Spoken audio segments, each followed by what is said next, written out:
आज भगवान श्री सुखदेव जी ने राजा परीक्षित को कहा, राजन,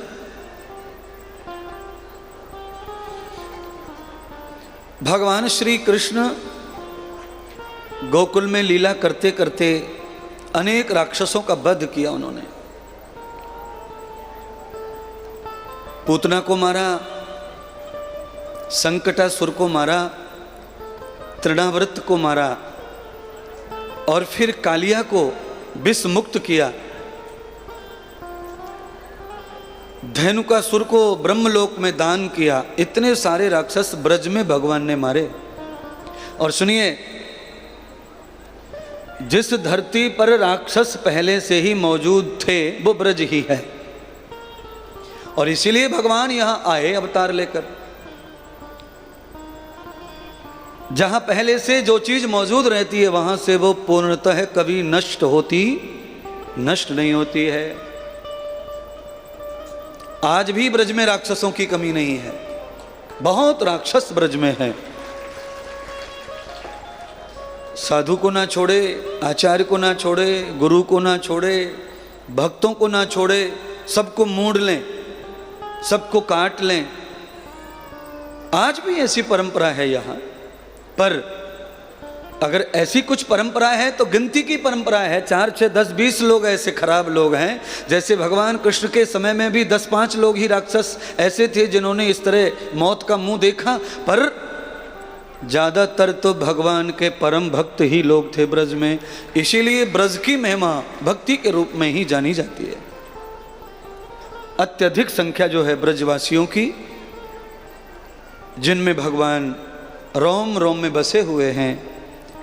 कहते हैं ब्रजवासी गोबर डालती हुई महिला का भी कोई दर्शन कर ले तो साक्षात उसने राधा का दर्शन कर लिया। ऐसी महिमा ब्रज की नारी की है। हमारे बुजुर्ग कहते थे महाराज कि ब्रज की लड़की और ब्रज की गैया अगर ब्रज के बाहर चली जाती हैं तो उनको कभी सुख लगता, उन्हें सुख नहीं मिलता है। इसलिए ब्रज की कन्या ब्रज में विवाह करती हैं और ब्रज की गाय ब्रज में ही खुश रहती है। 2 चीजों का प्रतिबंध है ब्रज का, एक तो नारी का और एक गैया का।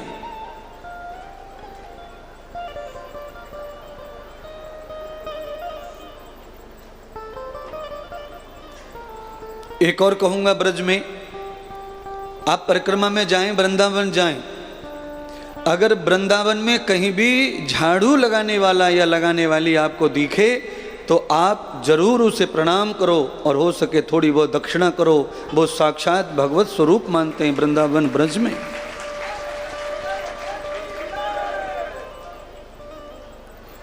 सारी दुनिया में झाड़ू लगाने वाली को हम तुच्छ नजर से देखते हैं, पर ब्रज में यानी कि वृंदावन में उसे रानी शब्द से संबोधित किया जाता है। जैसे राधा रानी, ऐसे झाड़ू लगाने वाली को भी महत रानी। महियतम नगतो भ्याम, महत, महत कहते महान को। दूसरे की गंदगी जो साफ करता है वो महान होता है, पर ये खोके, ये धोखे, ये गंदे समाज ने दूसरों की गंदगी को साफ करने वाले को ही सबसे छोटी जाति का मानकर जिंदगी भर कुचलते रहे। और कुचलते कुचलते ये दशा हो गई कि हिंदू धर्म में आपस में बंटवारा हो गया, छुआछूत का, ऊंच नीच का। अब आपसे सवाल करें, एक फिर कथा सुनाएंगे। सवाल यह है कि घर में माँ बहुत बीमार है या दादी बहुत बीमार है, बिस्तर में मलमूत्र करती है।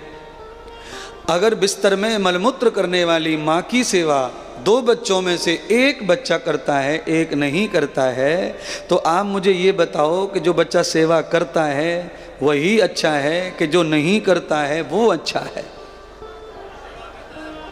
जो करता है वो अच्छा है। पूरा मोहल्ला वही कहेगा, पूरा गांव वही कहेगा। अगर सेवा करने वाला, मलमूत्र उठाने वाला अच्छा है तो फिर महतर, फिर झाड़ू लगाने वाला छोटी जाति का कैसे बना दिया तुमने?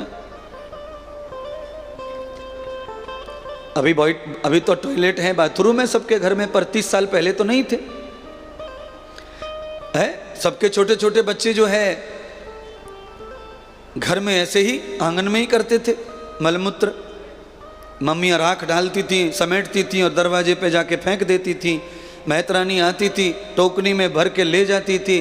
तुम्हारे मलमूत्र को कोई ले जाए, अब अगर उससे छोटा माने तो हमारा कैसे जन्म होगा, कैसे उन्नति होगी, कैसे विकास होगा हिंदुत्व का, हमारे समाज का। अब आजकल हिंदू मुस्लिम की लड़ाई चालू है टीवी पे कितने दिनों से। अरे हम कहते हैं मुसलमानों से बाद में झगड़ा करो, पहले तुम हिंदू बन तो जाओ, सब लोग पहले हिंदू हो तो जाओ। तुम में छुआछूत ऊंच नीच इतना है कि तुम अपने आप को महान पंडित मानकर बैठे हो और दूसरे को कुछ समझने को तैयार नहीं हो, तो तुम किसी मुसलमान से फिर फारी ले सकते फिर नहीं जीत पाओगे।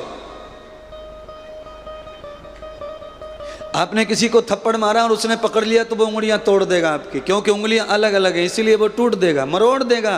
पर आपने सब उंगलियों को इकट्ठा कर लिया, मुक्का बना के मारा, तो पहले तो वो मुक्के से उठ ही नहीं पाएगा, और उठ भी लिया तो वो मुक्के को पकड़ पाएगा पर उंगलियां तोड़ नहीं पाएगा। संगठन की शक्ति है ये।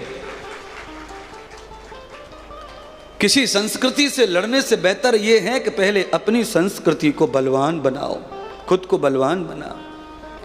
अच्छा, एक और बात सुनो, सवाल करूँगा। मेरे पास में जो भी सवाल होते हैं वो क्वालिटी के हैं, प्रमाणिक हैं। दूसरे देश से युद्ध करना होता है किसी भी देश की आर्मी को, सेना को, तो सेना को युद्ध करना है तो पहले सेना को ट्रेनिंग दी जाती है, उन्हें मजबूत किया जाता है, उन्हें सिखाया जाता है, उन्हें आर्मी मैन सोल्जर बनाया जाता है, सिपाही बनाया जाता है, तब वो किसी पर साहस करते हैं जीतने का, मारने का।